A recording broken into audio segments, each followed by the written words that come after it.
Salut les toqués, Chapelet Toqué en ligne. Bonjour, bonsoir, comme d'habitude, je sais pas quand vous regarderez la vidéo, ou simplement si vous allez la regarder.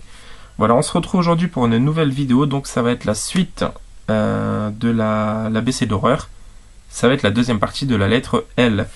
On va commencer sans plus tarder avec un film de sélection Mad Movies. Donc c'est un film de Roger Watkins, c'est Last House on Dead End Street. Voilà, dans une superbe édition. Neo Publishing. Et le DVD. Voilà, donc on a la jaquette originale. Et il n'y a qu'une jaquette. Voilà, et un petit livret, donc... hop, Last House on Dead Street. J'avais beaucoup aimé, très malsain, très barré, très tordu. Vraiment très bon. C'est très spécial. C'est pas à mettre entre toutes les mains, mais voilà, si vous aimez le genre de film, je vous invite très fortement à le voir. Ensuite, un film de Jess Franco que lui, j'ai toujours pas vu, mais je sais que les films de Jess Franco, c'est toujours impressionnant. Donc c'est avec Lina Romay, Jack Taylor et Alice Arnaud, ça s'appelle La Comtesse Noire, et ça a l'air, à juger par vous-même. Hein. Voilà. Donc ça a l'air fort cul quand même. Hein. Donc La Comtesse Noire. Ensuite, avec Kevin Dillon, Jodie Lynn O'Keefe et Lance Henriksen, enfin vraiment un bon casting. Donc La Secte des Vampires, celui-ci pareil, toujours pas vu. Donc Kevin Dillon, bien évidemment, on retrouve dans Blob. Jodie Lynn O'Keefe, on retrouve dans entre autres Prison Break, c'est, je sais plus comment elle s'appelle, Gretchen, je crois, Gretchen Morgan.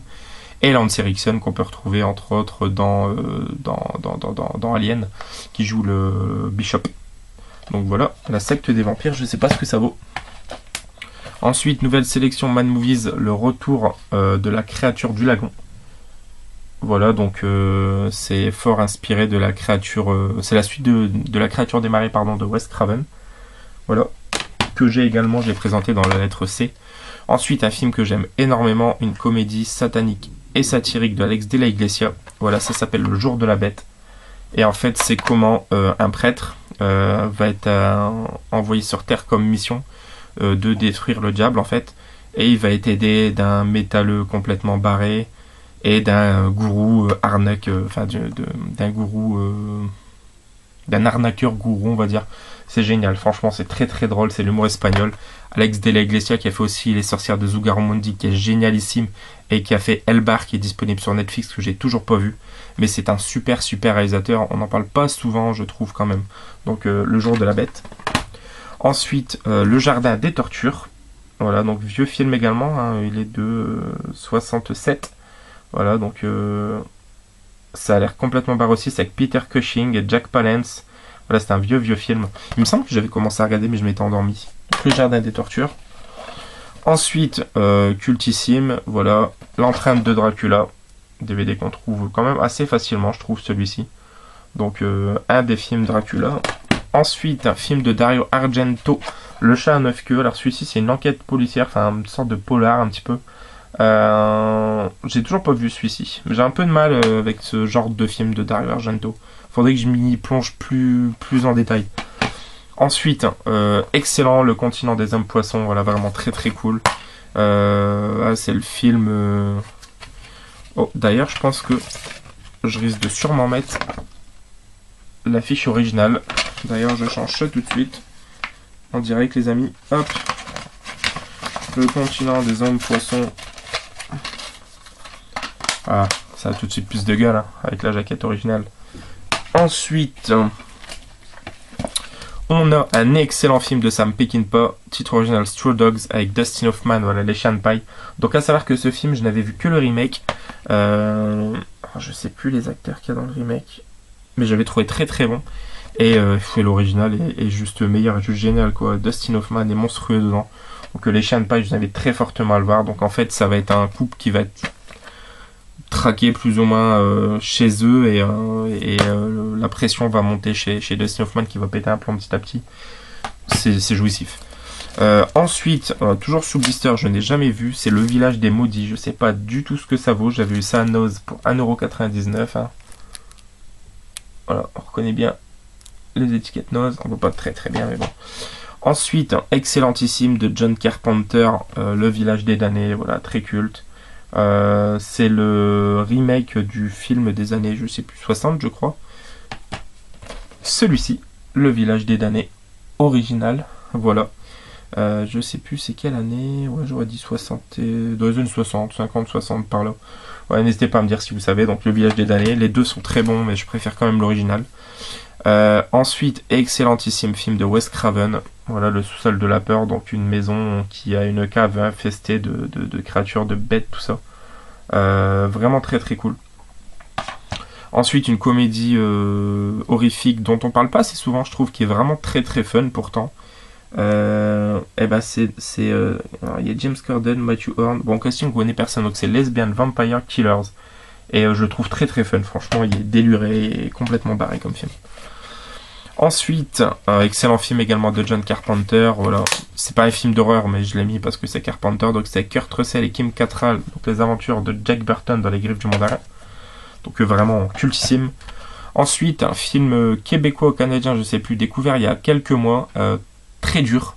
Alors le film a un rythme assez particulier, mais quand il est brut, il est brut. C'est les 7 jours du talion. Donc en fait, c'est un père de famille, son fils va être kidnappé, et il va réussir à retrouver le gars qui l'a kidnappé, et pendant 7 jours, il va lui faire subir différentes sévices, jusqu'à un final attendu plus ou moins. Donc les 7 jours du talion, très particulier, à pas mettre entre toutes les mains, mais je vous le conseille si vous aimez le genre. Ensuite, de Guillermo del Toro, que je n'ai toujours pas vu, moi qui suis fan de del Toro, c'est une honte, Les Chines du Diable. Voilà, donc je sais qu'il est cultissime et qu'il est très très bon. Voilà, c'était avec Marisa Paredes et Eduardo Noriega. Donc c'est le premier, je crois, peut-être premier ou deuxième del Toro, je sais plus. Donc voilà, Les Chines du Diable. Ensuite, excellentissime, voilà, film de Adrian Lyne, L'échelle de Jacob. Voilà comment un homme de retour de la guerre du Vietnam, je crois, il va avoir des flashs de ces trucs là-bas et il va être un peu parano. C'est très très particulier, c'est extrêmement spécial comme film. Ça fait très David Lynch, je trouve. Donc voilà, L'échelle de Jacob. Ensuite, nous avons un film cultissime, voilà, avec Jack Nicholson, Susan Sarandon, Cher, Michelle Pfeiffer. Donc c'est Les Sorcières d'Eastwick, donc vraiment très très bon film de sorcières. C'est une comédie fantastique et c'est vraiment très très fun. Les Sorcières d'Eastwick. Ensuite, cultissime, je ne vais pas m'attarder dessus, de Alfred Hitchcock, Les Oiseaux, voilà, qui est génial. Un film que j'aime beaucoup, c'est pas vraiment non plus un film d'horreur, mais je l'ai mis quand même dedans, c'est avec Hilary Swank, ça s'appelle Les Châtiments, et en fait voilà, ça va être une revisitation, ouais, des 10 plaies bibliques, donc l'invasion de sauterelles, tout ça, et c'est vraiment vraiment très très cool. J'avais vu au cinéma, j'avais beaucoup aimé, et j'aime vraiment beaucoup ce film, donc voilà. Donc c'est avec Idris Elba, Hilary Swank, David Morrissey. Oh, David Morrissey, c'est celui qui joue le gouverneur dans Prison Break, dans Walking Dead. Ensuite, thriller produit par Michael Bay avec Dennis Quaid qui est vraiment excellentissime. C'est Les Cavaliers de l'Apocalypse. Il est vraiment très très très très bon. Il y a des super scènes dedans. Je vous invite fortement à le voir celui-ci. Pareil, on le cite pas forcément régulièrement ce film, mais pourtant il vaut vraiment le coup. Les Cavaliers de l'Apocalypse. Ensuite, là encore une fois, c'est plus une comédie fantastique, mais c'est Joe Dante. Et Joe Dante, je l'ai mis dans ma collègue horreur parce que je veux la voir en vue. Donc c'est Les Banlieusards de Burbs avec un Tom Hanks excellentissime. On retrouve également Carrie Fisher, Bruce Dern ou encore Corey Feldman par exemple. Que film génial pour un casting génial. Ensuite, Le Retour des Morts Vivants, voilà, avec La Nuit des Morts Vivants, donc que j'ai pour une 4e édition, je crois. Le projet Blair Witch que beaucoup critiquent mais que je trouve personnellement très bon. La Louve Sanguinaire, là, que je n'ai jamais vu, je sais pas du tout ce que ça vaut. Je sais que c'est un film italien et que ça peut être pas mal. Ensuite, un petit slasher de mémoire pas très très bon, donc c'était Lost Things. Voilà, ça se passe sur une plage, je crois. Ensuite, un chopé il n'y a pas si longtemps que ça, donc Life, toujours pas vu. On continue avec un excellent film là pour le coup de Dario Argento, j'aime beaucoup celui-ci, donc c'est avec Max von Sydow, Chiara Casselli, Stefano Donzi et Gabriella Yeva. Donc c'est Le Sang des Innocents. Voilà, celui-ci j'ai beaucoup aimé. Hop, Le Sang des Innocents. Ensuite, La Mano de un Hombre Muerto, un film de Jesus Franco avec Howard Vernon et Hugo Blanco, donc le sadique baron Van Klaus, film en noir et blanc que je n'ai non plus jamais vu, sélection Mad Movies. Voilà. Ensuite, un film que j'aime beaucoup et qui est pareil, est beaucoup critiqué, c'est avec Anthony Hopkins, donc c'est Le Rite, sous fond de possession, d'exorcisme, tout ça, j'ai vraiment beaucoup aimé. Ensuite, de Brian Usna, Le Retour des Morts Vivants 3, voilà, plutôt fun, du pur Brian Usna, dans l'esthétique. Ensuite, nous avons La Malédiction des Hommes Chats, voilà, dans l'édition Collection Fantastique. Voilà, donc c'est la suite de la féline, voilà. Et la féline, je ne l'ai pas. Ensuite, la suite du Loup-garou de Londres, qui est pas exceptionnel, qui est sympatoche, quoi. Le Loup-garou de Paris, voilà, qui est presque un nanar. On parle de nanar, en voilà un. Lake Placid 3, voilà. J'ai pas le 2, il me faudra le 2, et puis le Lake Placid vs Piraconda, je crois, ou je sais plus. Ensuite, The Living and the Dead, les morts vivants dans la sélection extrême. Alors je l'ai pas vu, mais je sais que Goldie m'a dit que celui-ci il était très barré, très particulier. Donc voilà. Bon, on se fera peut-être une session film de zombies avec ma copine bientôt. Ensuite, un très très bon film de Wes Craven. Pareil, c'est pas celui qui est cité le plus souvent. Donc c'est L'Ami Mortel, je l'ai vu l'année dernière, je crois. Et il est vraiment bon celui-ci, il est vraiment cool. Donc à 15 ans, Paul Conway n'est pas un ado comme les autres. Doté d'un QI exceptionnellement développé, il a du mal à s'intégrer auprès de ses camarades du collège de Welling et préfère la compagnie de Bébé, un robot ultra perfectionné qu'il a fabriqué tout seul. Lorsque sa voisine Samantha, dont il est secrètement amoureux, tombe dans un coma irréversible, Paul décide de le faire revenir à la vie en lui implantant la puce électronique de son robot.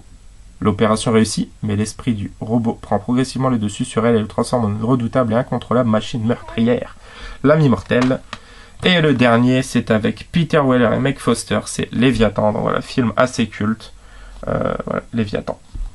Donc voilà les amis, c'est tout pour cette lettre L. Vous avez vu, il y a beaucoup de choses, ça tient sur 2 vidéos. Et donc, on se retrouvera pour la prochaine vidéo qui sera sur la lettre M. Et il y aura potentiellement, je pense aussi, 2 vidéos. Donc voilà les amis, à bientôt, ciao ciao, joyeux nanani.